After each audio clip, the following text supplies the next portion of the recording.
Along with our multiplication rule of exponents, we also have our division rule. So let's kind of talk about what that means and where that comes from. Again, if I started with 3 to the 7th as an exponent, that would mean I would take 7 threes, 1, 2, 3, 4, 5, 6, 7, and that's how I would write it out. Now, if let's say I wanted to divide though, and I wanted to divide 3 to the 7th by 3 to the 5th, well, that would mean I would take 5 threes, and that's how we would write out 3 to the 5th. Now, if you have a 3 and you divide it by a 3, 3 divided by 3 equals 1. When you multiply by 1, it's an identity. It doesn't change anything. So what you notice is you end up multiplying by a whole bunch of 1s here.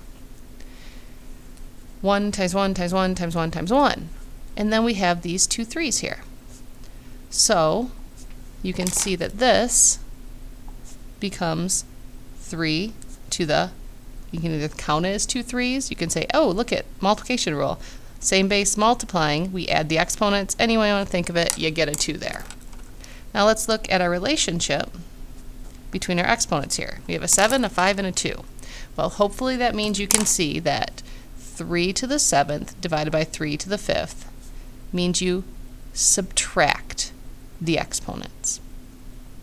So while for multiplying, I would keep saying same base multiplying, add the exponents. For dividing, same base dividing, you subtract the exponents. And that's what this says here. In general, if you have x to the mth power and you divide that by x to the nth power, same base dividing, you then subtract the exponents. So let's look at these examples now. Same base, both of these are 7s, and we're dividing. Same base dividing, subtract. Same base multiplying, add, same base dividing, subtract. And this becomes 7 to the 3rd.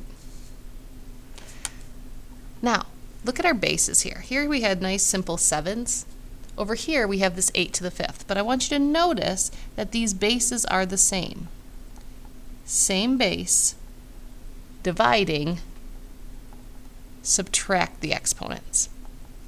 It doesn't matter what that base is, if it's a fraction, if it's a negative, if it's a regular number, integer. If it's the same, we can follow our exponent rules. That being said, just like I said a second ago, even works with negatives. Negative 5 to the 16th power divided by negative 5 to the 7th power, same base, dividing, subtract.